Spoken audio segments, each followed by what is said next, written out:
안녕하세요. 사법률산책 김보영입니다. 환절기에 들어서면서 호흡기 질환을 호소하는 분들 주변에서 쉽게 만나볼 수가 있는데요. 감기는 물론이고 중이염, 심폐질환 등 치명적인 합병증을 유발할 수 있는 A형 독감까지 유행하면서 건강관리에 대한 관심이 높아졌습니다. 이럴 때일수록 간단한 것에서부터 예방관리가 필요한데요. 손을 잘 씻고 물을 많이 마시는 것이 도움이 된다고 합니다. 그렇지만 무엇보다 증상이 악화되기 전에 병원을 찾아서 적절한 치료를 하는 것이 중요할 텐데요.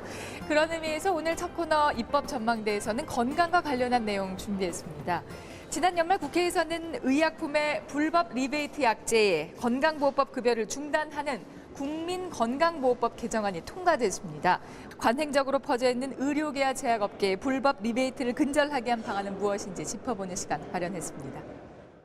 동아제약 측이 의사와 약사 등에게 리베이트로 제공한 CJ가 의사들에게 45억 원대 리베이트를 32억 원의 리베이트를 주고받은 제약회사 임원과 의사 50여 명이 무더기로 적발됐습니다. 서울중앙지검 의약품 리베이트 전담수사반은 모 제약회사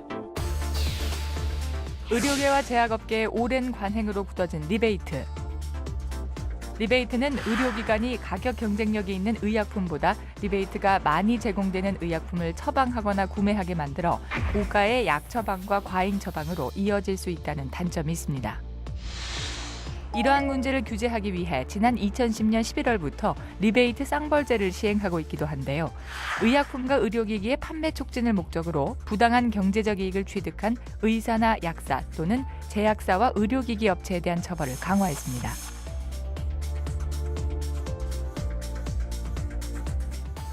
그러나 제도 마련에도 불구하고 여전히 리베이트는 성행하고 있고 처벌을 받더라도 일정 기간의 자격정지나 벌금을 낸 뒤 영업을 재개하는 경우가 많아 또 다른 해결 방안이 있어야 한다는 필요성이 대두되는데요. 이러한 여론을 발판으로 국회는 지난해 12월 불법 리베이트 근절을 위해 의약품 리베이트의 규제를 강화하는 법안을 통과시켰습니다.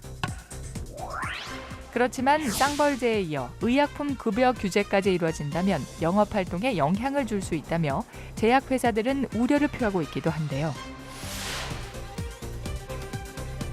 오늘 입법전망대에서는 개정된 국민건강보험법에 담긴 구체적인 리베이트 규제 사항을 살펴보고 의료계와 제약업계의 투명성 확보를 위한 방안은 무엇인지 알아보도록 하겠습니다. 의약품 리베이트란 제약사가 의약품 판매를 높일 목적으로 의사나 약사에게 경제적인 이익을 제공하는 것을 말합니다. 이러한 불법 리베이트는 국민건강보험공단과 지방자치단체의 약제비 지불을 늘어나게 하고 그 증가액의 부담은 국민들에게 고스란히 전가된다는 것이 가장 큰 문제인데요. 공정거래위원회의 2007년 조사에 따르면 국내 제약사들이 매출액의 평균 20%를 리베이트로 사용하고 이로 인한 소비자의 손해액은 연간 약 2조 원을 넘어선 것으로 추산돼 규제가 필요한 상황입니다. 2010년 11월부터는 리베이트를 제공한 제약업계는 물론 리베이트를 받은 의사나 약사에 대한 행정처분을 강화하는 리베이트 쌍벌제를 실시하고 있는데요. 쌍벌제 시행 이전에는 리베이트를 받은 의사나 약사에 대해 형사처벌 없이 자격정지 2개월에만 처했지만 쌍벌제 시행 이후 행정처분은 자격정지 1년 이내로 확대되었고 형사처벌은 2년 이하의 징역 또는 3천만 원 이하 벌금으로 구형할 수 있게 되었습니다. 그 결과 국내 유수업체들의 리베이트가 적발돼 과징금을 부과받고 검찰에 고발되기도 했는데요. 과거보다는 아무래도 리베이트를 제공하는 데서 좀 조심스러워하고 있는 부분은 있습니다. 특히 이제 의료인들이 처벌을 받게 되면은 그 병원에 의약품을 납품하는데 상당한 이제 이 피해가 갈 수 있지 않습니까? 예, 그런 그 이유 때문에 쌍벌제 도입 이후에는 점차 좀 축소되고 있는 부분은 있는 것 같아요. 하지만 저희들이 이제 쌍벌제 도입 이후에도 그러니까 2010년 11월 이후에도 그 리베이트 제공 행위로 적발된 사례들이 나타나고 있습니다. 그래서 일정한 금액을 의료인에게 제공하고 처방액에 따라서 차감해 나가는 그런 이제 방식으로 이제 하다가 다시 처방액이 증가되면 다시 추가 지원을 하는 이제 그런 사례들도 있고요. 또 그 외에 이제 현금성 지원으로 그 제공되는 방식은 의사의 이제 뭐 원룸 보증금을 이제 대납해 주는 그런 경우도 있고요. 또 이제 상품권이라든지 주유권 같은 것도 많이 활용되고 있습니다. 문제는 리베이트를 주고받는 이들의 수법이 점점 더 다양해지고 음성화되고 있다는 점인데요. 때문에 쌍벌제 조치에도 불구하고 리베이트와 관련해 제약사 임직원과 의사 중 징역형을 받는 이는 한 명도 없었고 기껏해야 이들이 받는 처벌은 벌금형이 대부분이었습니다. 검찰과 경찰, 공정위가 보건복지부에 행정처분을 의뢰한 125개 업체 역시 판매 업무 정지 1개월을 넘는 처벌을 받은 곳은 단 한 곳도 없었으며 1개월 미만의 판매 업무 정지 30개의 업체도 일정 금액의 과징금을 내고 판매 업무 정지를 피해갔습니다. 판매 업무 정지보다 과징금을 납부하는 것이 더 유리하다는 판단이었을 텐데요. 때문에 보다 강력한 처벌이 필요하다는 목소리가 대두되었고 국회 보건복지위원회를 주축으로 의약품 리베이트 근절에 관한 다양한 법안들이 발의되기 시작했습니다. 그리고 2013년 12월 31일 국회는 의약품 리베이트를 본격적으로 규제하기 위한 국민건강보험법 개정안을 통과시켰는데요. 국민건강보험법 일부 개정 법률안 대안은 가결되었음을 선포합니다.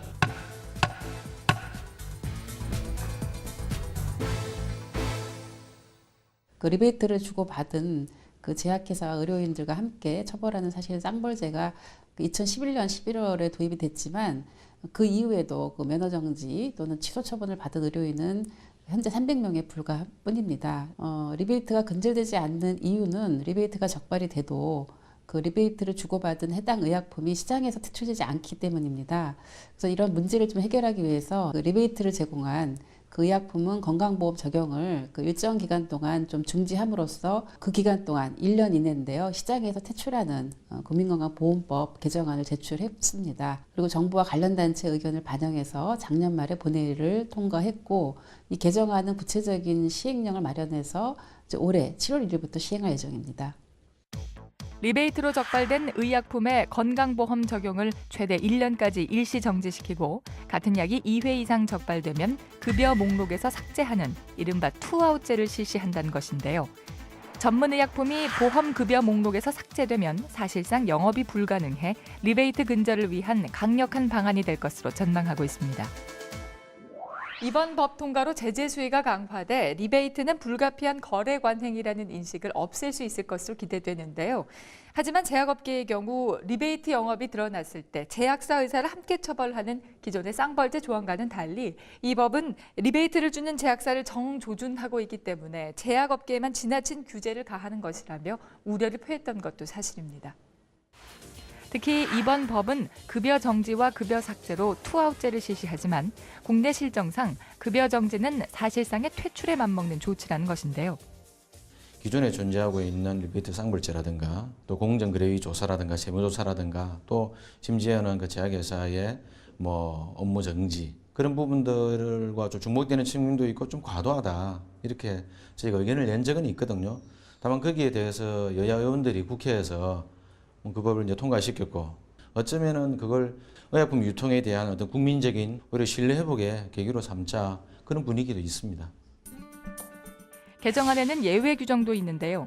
해당 약제에 대한 요양급여를 정지하거나 제외할 경우 국민 건강에 심각한 위험을 초래할 것으로 예상되는 등 특별한 사유가 인정되는 때에는 요양급여 1년 총액의 40% 미만의 과징금을 낸 것으로 대체하도록 했습니다. 물론 이제 검토 과정에서 또 제약회사 입장에서는 좀 과도한 조치라는 주장이 있었습니다. 이런 입장을 받아들여서 이제 처음 적발되었을 경우와 2회 이상 적발되었을 경우를 나눠서 그 1회 적발은 이제 1년 이내에서 급여 적용을 중지하고요.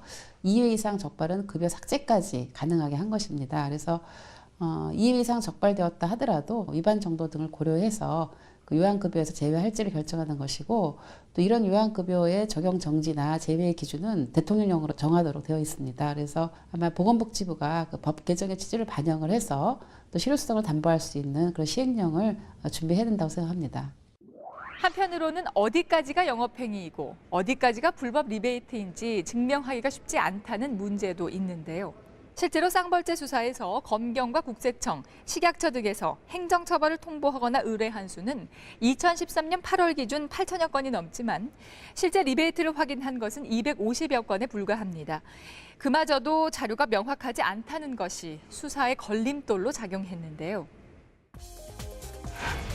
대부분의 제약회사와 의료계의 리베이트는 비밀리에 교묘한 방법으로 이뤄지고 적발되더라도 모르쇠로 일관하거나 자료가 없다며 발뺌하는 사례들도 많아 수사에 난항을 겪는 경우가 많습니다. 한정된 인원이 엄청난 보고 건수를 처리하기 때문에 어려움을 겪는 것도 사실인데요. 여러 기관에서 함께 수사를 펼치고 있지만 한계는 있습니다. 그렇다고 의뢰가 들어온 내용을 일괄 행정처분을 하면 대규모 행정소송으로 이어질 수 있다는 문제가 있기 때문에 보다 정확한 수사와 법적인 조치가 기본적으로 뒷받침되어야 하는데요. 또한 우리나라의 제약업계는 외국의 효과 높은 특허약을 복제해 유통하는 시장 구조가 형성돼 있어 제약사들 간의 과도한 경쟁으로 리베이트가 만연한 측면이 있는 것도 사실인데요. 때문에 근본적인 보완책이 필요하다는 목소리가 있습니다. 공정거래법뿐만 아니라 그 보건복지부 등 이제 관련 부처에서도 굉장히 매우 엄정하게 이 악습을 좀 차단하려고 근절시키려고 하는 그런 이제 의지를 갖고 있는 걸로 저도 알고 있고요. 다만 이제 우리나라 제약 시장을 보면 대개 이제 의약품이 복제의약품 중심으로 이제 경쟁을 하다 보니까 되게 이제 의약품의 어떤 효능이라든지 이런 부분들이 되게 이제 비슷비슷하거든요. 그러다 보니까 이제 리베이트를 주지 않고서는 매출을 증대시킬 수 없는 이제 그런 좀 마케팅상의 어떤 문제가 있는 건 사실입니다. 하지만 이제 리베이트를 제공하는 그런 방식으로만 경쟁한다고 하면 그런 우리나라 이제 제약 산업의 어떤 발전에 아무래도 큰 장애 요인이 되지 않겠습니까? 그래서 가격이라든지 품질 또는 이제 서비스 중심의 어떤 그런 경쟁 수단을 사용하는 쪽으로 그렇게 좀 바뀌어 나가야 되지 않을까 생각합니다. 일본의 경우 리베이트 적발 시 해당 회사의 모든 약품을 보험 급여 대상에서 제외시키며 회사 재정에 큰 타격을 입을 만큼의 어마어마한 벌금을 부과하는데요. 회사명을 공표해 이미지 실축하지 않은 초강수를 두었습니다. 미국 역시 연방법과 주법으로 모든 산업의 리베이트를 규제하고 있는데요. 만일 경제적 이득을 제공하거나 수수할 시 최대 5년의 징역과 2만 5천 달러의 벌금, 3배 배상 등의 규제 방안을 적용하고 있습니다. 지금 우리에게 가장 필요한 것은 관행적으로 자리 잡은 리베이트를 근본적으로 뿌리 뽑는 일일 텐데요. 처벌 수위를 높이는 것과 더불어 우리 실정에 맞는 제도 보완을 통해 의료계와 제약업계가 투명성을 확보하는 것이 무엇보다 중요할 것입니다. 개정안이 시행이 되면 리베이트에 대한 어떤 제공의약품을 시장에서 사용하지 못하게 함으로써 제약회사에게 실질적인 경제적인 부담을 지울 수 있게 하였습니다. 그래서 리베이트로 제공된 의약품 경우에는 해당 제약회사의 주력 품목인 경우가 굉장히 많기 때문에 아마 정부가 제대로 시행만 한다면 강력한 리베이트 억제 효과를 나타낼 것이라고 생각합니다. 우리가 질병 절체를 없앨 수는 없겠지만 또 질병으로 인해서 가정이 파탄나는 일은 없을 수 있습니다. 국민 여러분의 어떤 생명을 지키는 국민건강보험제도를 만들기 위해서 국회에서는 최선을 다하겠습니다. 많은 관심을 가지고 지켜봐 주십시오. 리베이트가 없어지면 제약사의 생산 비용 구조가 개선되고 연구개발이 활성화돼 약값 인하도 기대할 수 있는데요. 리베이트에 대한 의료계의 도덕적 해이가 여전히 뿌리 깊은 만큼 의료계의 자정 노력은 물론 불법적이고 부도덕한 의약품 리베이트가 없어질 때까지 강력한 법 집행이 이행되어야 할 것입니다.